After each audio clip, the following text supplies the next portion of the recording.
हमारे साथ नवग्रह आश्रम मोतीबोर का खेड़ा, रायला, भीलवाड़ा, राजस्थान, भारत के मुख्य वैद्य, संस्थापक और थिएटर आर्टिस्ट, पोएट और कई प्रकार की मल्टीपल आयामों को जीने वाले व्यक्ति वैद्य हंसराज चौधरी जी हैं। आज इन्होंने यहाँ पर सोवा रिग्पा जो तिब्बतियन जो ट्रेडिशनल मेडिसिन है और उनका जो मेडिकल कॉलेज है,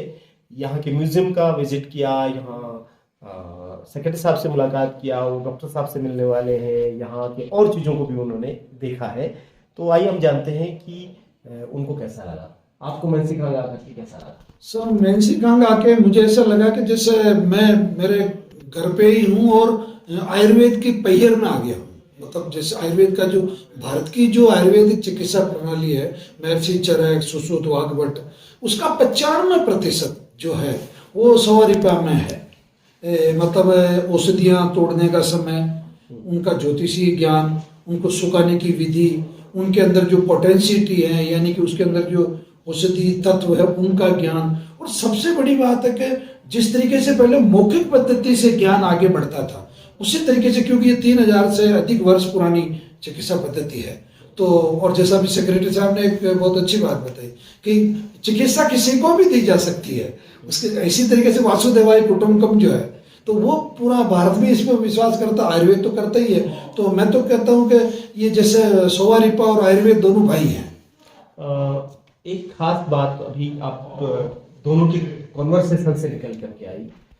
जैसा सलीम साहब ने भी कहा कि कैंसर जिसको बहुत भयानक बीमारी बनाकर के दुनिया को डराया जा रहा है और उसकी वजह से वो केवल रिपोर्ट आने से ही लोग आधा मर जाता है, लेकिन जिस तरह का उन्होंने कहा कि हर बीमारी कैंसर नहीं होती है जी, और आपने भी कहा कि हर ट्यूमर जो है उसमें कैंसर नहीं होता है। तो जो मेंसी खांग कह रहा है वही नवग्रह आश्रम जी कह रहा है, बिल्कुल वही। तो आपको यहाँ आके लगा कि क्योंकि धर्मशाला कैंसर चिकित्सा के लिए भी बहुत पॉपुलर है, बहुत जगहों पे उनका भी चर्चा होता है और आपका इंस्टीट्यूट भी कैंसर चिकित्सा में बहुत अभी नाम है, तो आपको यहाँ आके लगा कि दोनों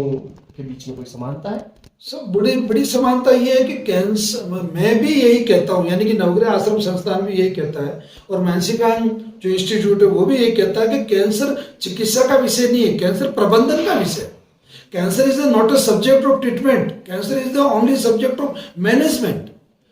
मतलब एक छोटा सा हिस्सा कैंसर है, बाकी तो पूरा लूटने का। और मैं तो साफ शब्दों में कहता हूं कि आज की जो आधुनिक चिकित्सा पद्धति है, वो चाहे अमेरिका की है, चाहे चाइना की है, चाहे रशिया की है, चाहे जर्मनी की है, चाहे यूके की है, वो केवल जांचों पर आधारित लोगों में भय स्थापित करता है और उस भय के मारे आदमी आधा मर जाता है। साहब, मौत से किसको डर नहीं लगता, परंतु आयुर्वेद भी ये चाहता है और सोवा रिग्पा भी ये चाहता है कि लोगों को जो वास्तव में बीमारी, हाँ कैंसर है तो हम कहते हैं कि कैंसर है,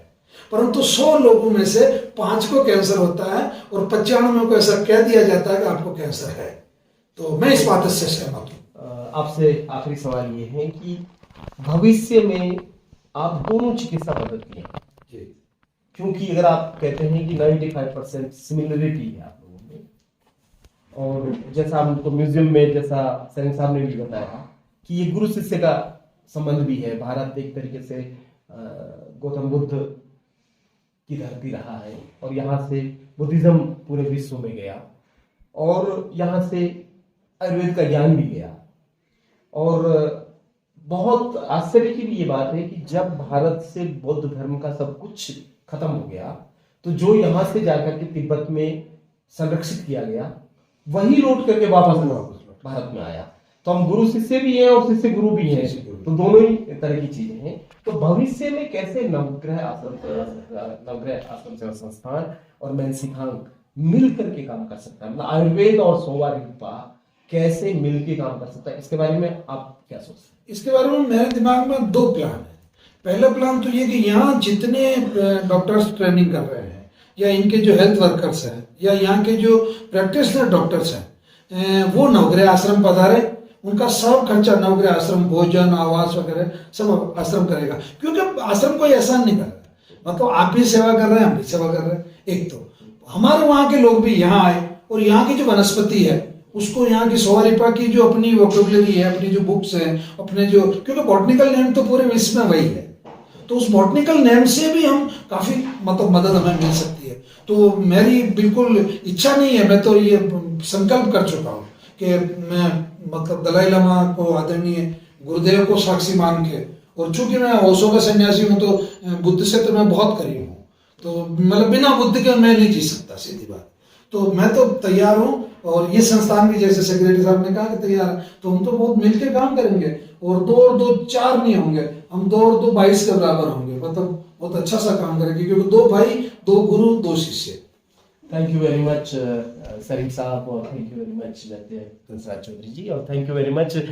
हमारे जो कैमरामैन लखन सालवी जी। बहुत बहुत धन्यवाद आपको कि आपने इन दोनों वीडियोस को